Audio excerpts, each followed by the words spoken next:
has won the right to rest peacefully in Texas waters. Howdy and hello, I'm Travis Davis, Vice President of Ship Operations, Battleship Texas Foundation.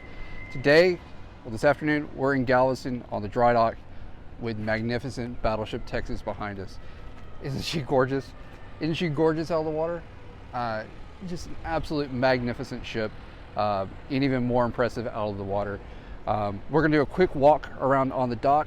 We have some guys here from Search Inc. who are doing LiDAR scanning of the hull and some large format photography as part of the Hab's hair documentation of the ship that'll go into the Library of Congress. So real quick, this is the forefoot of the ship.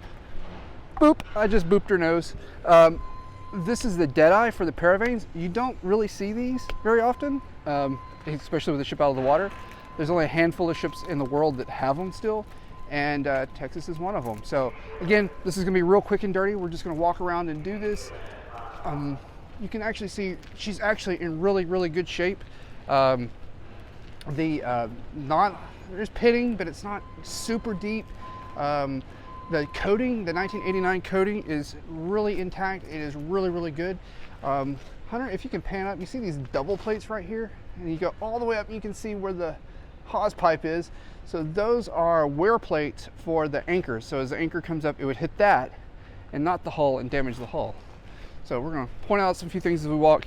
I have a pretty short leash on this microphone. We are still not completely back on our feet from the tow. It was a well, it was 6 hard weeks getting ready for the tow. Sorry, I'm walking backwards here. We're going between one dry dock section to another, or from the small dry dock to the big one. And now we're on the big dry dock that's actually supporting the ship. So right now above us, Hunter, there you go, pan up. This is the start of the blister, the torpedo blister. You can see where it curves in, nice curve, and goes back this way. It's real thin here. It doesn't expand very far out from the ship. This forward tank, the forward tanks on either side, is one that we did not fill with foam. And you can see we're still leaking a little bit of water. Like I said, you notice the ship doesn't have a lot of big rust spots on it. You see rust streaking like this. So this is water that's bleeding from the inside out. And that's because, well, ships generally rust from the inside out if they're coated properly. And which is what we've seen here. With every dry docking, there has to be, you only have so much budget. You can't do everything you want. You always find things that are unexpected. We found some unexpected things that we'll show you in a little bit. But the cool thing here, so behind me, again, underneath the blister, if you see big round circles, those are usually blanks for sea chests, for things that need water to cool them off. So like a condenser or a pump, a fire pump. So I think this one is for that circle right there. I think that's for the forward fire pump. And above right here, that is the bilge kill. Some people call it a rolling chock. More conventionally, it's a bilge kill, called a bilge kill. It helps the ship in the water keep it stable. So it's basically a fin that's fixing to bump into my head. That keeps the ship from rolling as much. Slide over here, Hunter, real quick.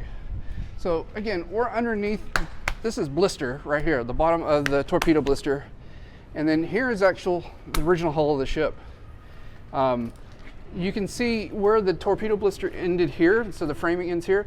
So as built, there was a fairing that came from here down to about right in here, and you can see what's left of the framing here, the foundations of that framing.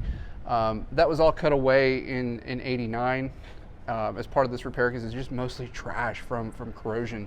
Could you imagine this was all really thin right here? It's just a fairing plate, and well, it was one of the first things to go from corrosion, just sitting buried in the muck.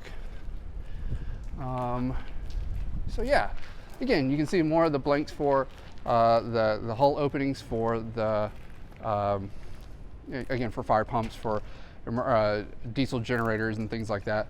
I think the actual intake for the forward emergency diesels on the starboard side, not this side. So these are mostly pumps and then just overboard discharges. Let's see, here we go, Hunter, right here. So if you look here, you see this nice piece of steel that's not very pitted. That's a 1989 repair. And here is another piece of 1989 repair too. So it's all real smooth. I mean, it did not get pitted at all from the 32 years at St. or 33 years at St. Jacinto and being in the water. And again, you see the coating, it's really intact. And all the little white dots you see, that's just what's left of the marine growth that was on the hull. So you can see where the rivets were ring welded, in '89, because as they were doing repairs, rivets don't like to take a lot of heat once they're set, so they'll start to the expansion contraction in the welding process in the plate around them will cause the rivets to loosen, and loose rivets are bad because they leak and then they're not structurally sound. So they had to in '89 go through and weld up a lot of those rivets in a process called ring welding. We are trying to avoid that as much as possible because that is a very, very time-consuming and costly proposition. Let's see. Aha! So right now, sorry, that was a really weird aha. So if you have a drawing of the ship, we're at the air castle, so we're not quite midship yet. So you can see the 5-inch guns above us, the air castle sponson sticking out, and then there's a shore power line going across from the wing wall of the dry dock, so to give the ship some power, so we have lights and air conditioning, that kind of stuff. So we are people that do like the modern creature comforts of life, so air conditioning namely. It is Texas after all in August. So we're getting back to what was much talked about, or one of the things that was very much talked about on social media, and that is this nice dent right here. There's actually a series of them. So this one starts right here, and then it just kind of all the way through. This is well below where any collision damage would happen, right? And if you look, there's actually no, where there's, particularly where it's pushed in a little bit, there is no rust or no chafing where you would, if there was a collision, the paint would be knocked off, right? So there is some here that's loose paint that was blasted off with the sand pressure washer. So what we believe, and we've seen this damage elsewhere on the blisters, is the framing in this area was really, really bad. And so it deteriorated, and just the hydrostatic pressure of the water just pushed it in and just deflected everything inwards. So at the middle of that crease, that's roughly 10 feet or so underwater, 15 feet underwater. It's a good bit down.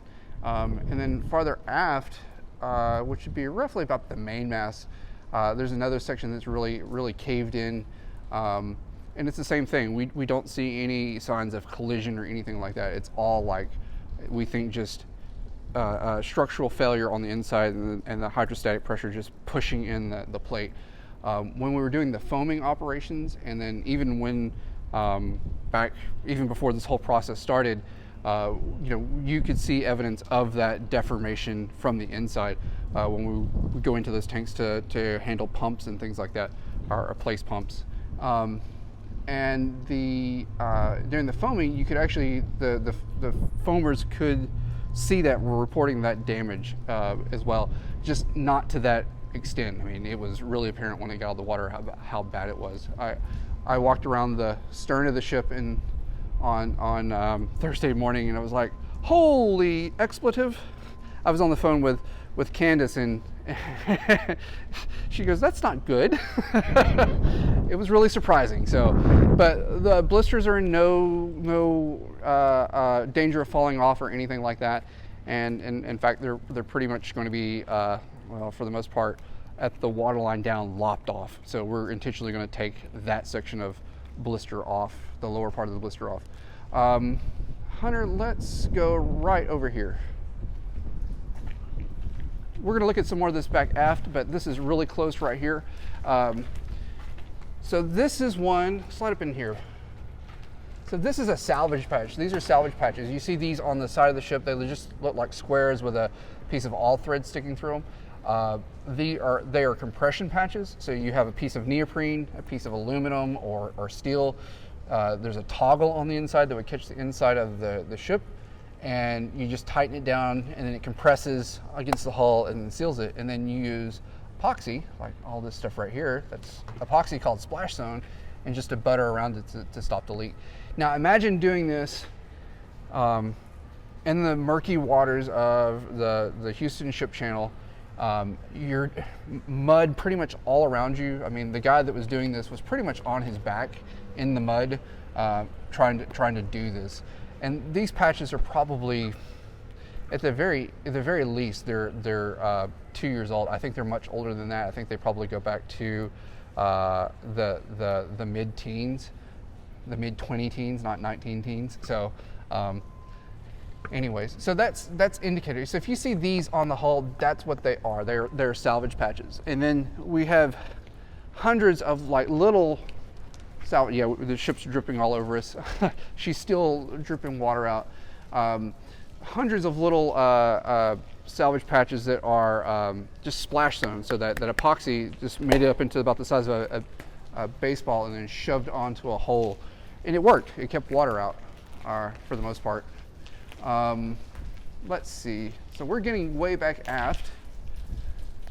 You can see again, there's another little salvage patch there, and then again we get a section of deformation, and then you can see a salvage patch right there, and then that splash zone patch that I was talking about, how you can just again make like a mud ball and just mash it up against the hull, and then it works.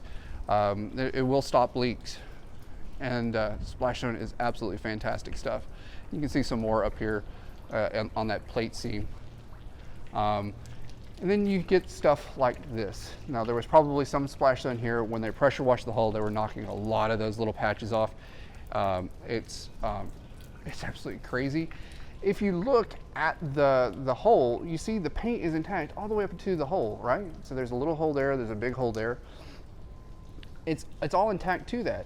What that tells us is that hole formed from the inside out, not from the outside in. Because if it was from the outside in, there'd be more paint missing around the edge of the hull. So there's a lot of holes like that. Most ships rust, particularly museum ships, but most ships rust in two places. They rust at the wind waterline, so at the waterline, because it's a highly oxygenated area. The waves are all constantly lapping up against that. It's wet, it's dry, it's wet, it's dry. So lots of oxygen to promote corrosion. And then from the inside, because the bilges get water in them from like condensate, the occasional leak, and then they just start rusting and start rusting from the inside out. And unfortunately, that's what happened to this ship. That was part of her ballasting plan in 48. So when she came, not ballasting plan, but her mooring plan was they brought the ship here in 48 and ballasted her down with brackish water, and it pretty much ate her guts out, particularly the after part of the ship. And that's why the state of Texas has spent since 1989, at this point, almost $100 million on the ship to try to addressing the damage from 1948 to 1988. And I say $100 million, so the dry docking in 1988-89 was around $13 million. $25 million in 2007 bond money went into structural repairs on the ship. Another round of structural repair bond money, or appropriations rather, in 2015. Another $25 million, and then the $35 million project that we're doing right now. And our $35 million project includes not just getting the ship, not just repairs to the ship, but it includes everything. So the insurance for the tow, the insurance for the work, the tow itself, getting the ship ready to tow, towing the ship safely. It's a lot. It's a big project cost, and the bulk of the project cost is actually getting the ship safely to this point and then actually doing the work. And there's a lot that goes into it. There's cost everywhere, costs that you wouldn't even think about. So, all right, let's get off the cost and let's talk more about this big, beautiful ship. All right, so we're gonna go back under the aftmost blisters again, and you can see again more salvage patches, more deformation. Again, This particular tank was really bad. You can see where the actual deck bowed upwards from the water pressure pushing in, and like I said, more salvage patches. Let's see, another good spot here. So if we already talked about the bilge kill, so we're looking at the after port quarter, or the port quarter bilge kill, and then the last thing while we're down here, let's walk over here real quick. Which one I want to go to? I want to go to this one. It's good that we had extra blocks here just in case.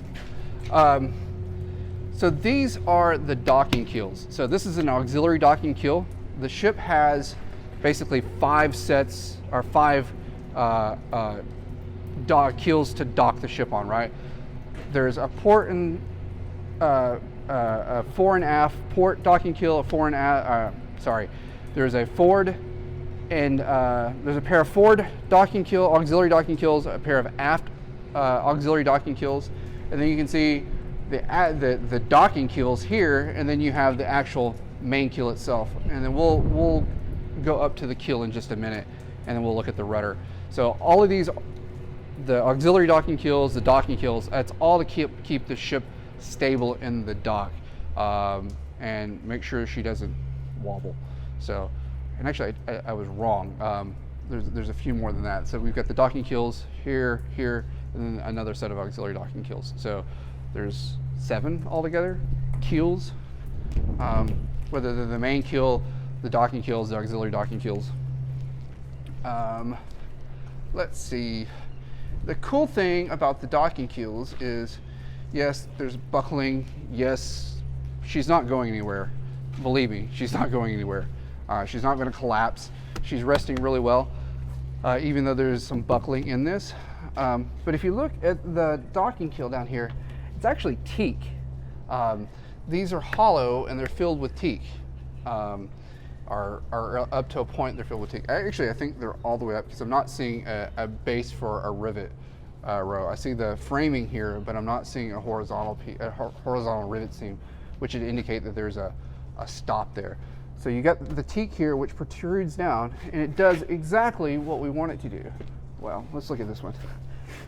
So you have the keel block, the docking blocks here, and you have a sandbox here, which allows us to, once we break this loose, wash the sand out.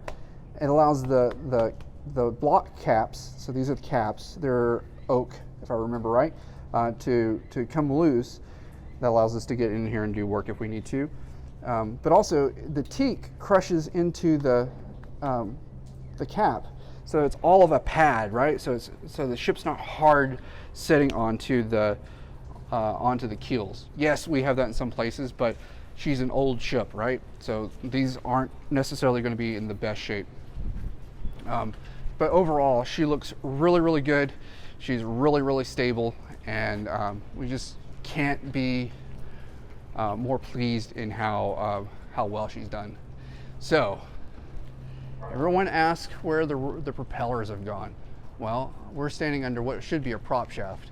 So there's the stern tube there for the propeller, salvage patch, hole in the shell plate, another hole in the shell plate. You can see all of the epoxy that was worked back here. This has been one of the most problematic areas on the ship because, well, the propellers were back here. So there's a lot of galvanic action between the phosphor bronze, or the bronze of the propellers, and the steel of the ship. So you can see where the struts were cut way back in 1948, and you can see where the last strut was cut. So the propeller would be, let's slide back here a little bit. Sorry if it's a little windy, but it's always windy in Galveston, which is lovely in the summer. So the aftmost propeller would be a little bit right in this area. Sorry. There's a big doubler plate right here, and I thought I was going off the edge. And then you see the rudder right here. Now the rudder is hollow and wood filled. It's actually filled with teak. And no, we are not adjusting the rudder. The rudder is 14 degrees to starboard. That was the last rudder order that was put on the ship. That is where it will stay, at least through this dry docking.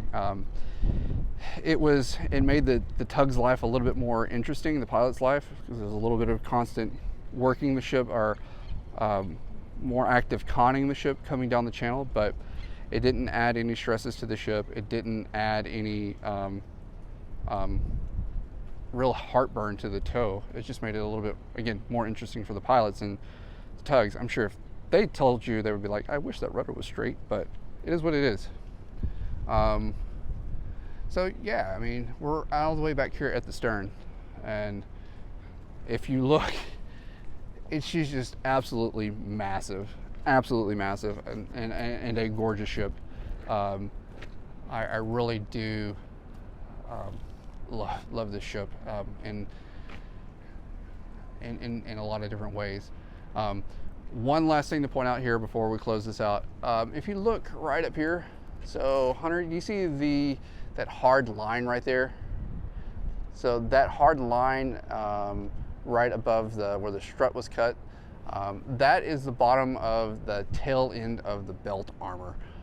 It's fairly thin back here, but it's covering all of the aft steering area so that there is no, well, that's protected. So from mostly shell fire as designed, not necessarily torpedo. But yeah, I mean, she's absolutely, again, fantastic. I can't say that enough. It's super exciting to be here.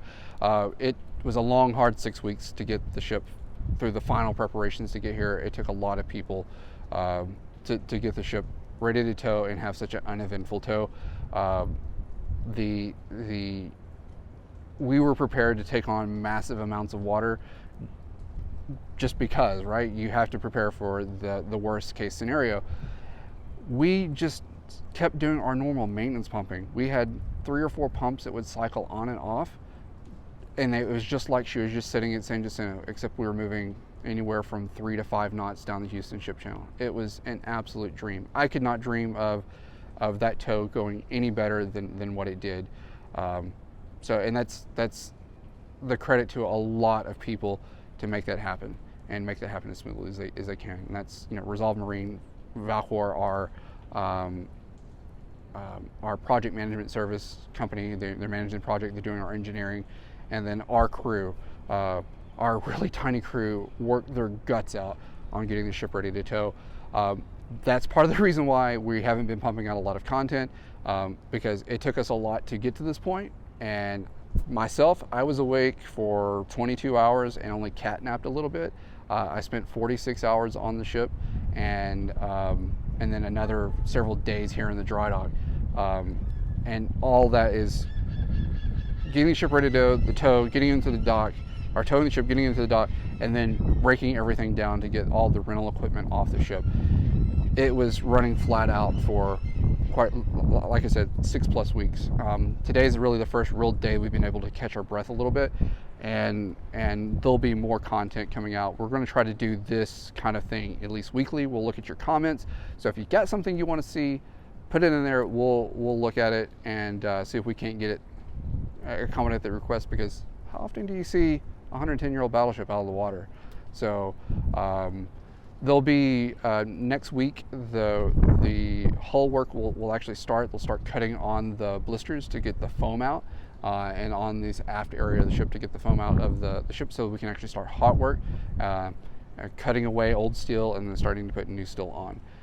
We will do a video on the scope of work for the repair, and kind of show you guys what is planned to happen. Again, planned. There's always things that pop up that are unexpected. Once we start cutting her open, we'll see what we got and go from there. I think we have a pretty solid plan, but plans and money don't always match. So anyways, we feel like we're in a really good spot. With that, we're going to leave you with this. Check our new Facebook page, Battleship Texas, at Facebook. So super simple. Always check out our discussion group, a Battleship Texas Foundation group. We have a lot of good content, and a lot of our ships fans are posting their stuff, their memories, their photos, and we're on Twitter and Instagram as well. Those platforms are growing, and we're going to keep trying to put stuff out here. We've grown our Facebook not management team, but our Facebook team a little bit, or not Facebook, sorry, YouTube team, so we can get a little bit more content out here and a little bit more timely. We still have a lot of videos that are in the hopper that just haven't been fully processed out. Again, there's a lot going on, and we're trying to share this as quickly as we can, and we'll go from there. So with that, thank you all for your support, and come on Texas.